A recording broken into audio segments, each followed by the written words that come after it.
ایک انقلاب اس زمانے میں اٹھا تھا. ایک تو یہ جنگ عظیم تھی نا, جنگ عظیم کے ہی دوران ایک انقلاب اٹھا تھا جسے اشتراکی انقلاب کہتے تھے. یہ اشتراکی انقلاب اسی کا دوسرا نام ہے جسے آپ کے ہاں کمیونسٹ انقلاب کہتے ہیں. یہ کہاں آیا تھا نہیں پتا, روس میں. کہاں آیا تھا؟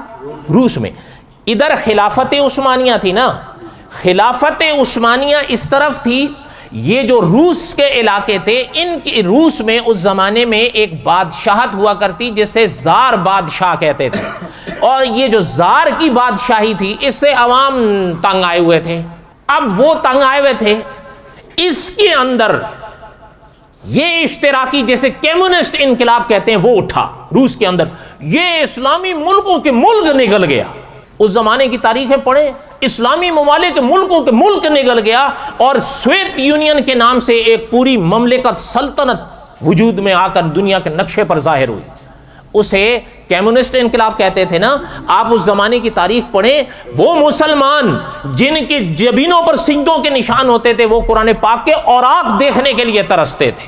اس زمانے کے مسلمانوں کی باتیں آج بھی آپ تاریخ کی کتابوں میں پڑھیں, وہ بتاتے ہیں کہ یہ عالم ہو گیا تھا کہ اگر ہم روڈ پہ نہیں, اگر گھر میں نماز پڑھیں اور اگر سپاہی اچانک آ جائیں کہ نماز پڑھ رہے ہیں, 3 سال قید ہوتی تھی صرف نماز پڑھنے کے جرم میں. کتنی؟ قرآن پاک وغیرہ تو رکھنے کا سوال ہی نہیں پیدا ہوتا تھا. اور اگر باہر کہیں پڑھ لیا آپ نے, جسے آپ کی زبان میں پبلک ایریا کہتے ہیں, وہاں اگر سپاہیوں نے پکڑا تو عدالت کے یہاں آپ کے لیے 5 سال کی قید ہوتی تھی. کوئی پڑھے گا؟ آپ اور میں تو ویسے نہیں پڑھتے, تو تب تو کھلا بہانہ تھا کہ جی اب وہ کہہ دیں کیسے پڑھیں, مار ڈالیں گے. پڑھنی تھی. آپ بتاؤ وہ اس زمانے کے مسلمان کس طرح اپنے ایمان کو بچائے ہیں. یہ تاریخ کا ایک حصہ ہے. میرے اور آپ کے پاس قدر اس لیے نہیں ہے کہ ہمارے پاس ہر سہولت موجود ہے, ہم پر کوئی پابندی نہیں ہے, لیکن ہم پر نہیں پڑھنا چاہتے. یہ جب انقلاب اٹھا تو یہ تو اسلامی ممالک ملکوں کے ملک نکل گیا, سوویت یونین بنا. اچھا, یہ میرا وہ موضوع کس لیے میں آپ کو بتا رہا ہوں وہ سنیے گا.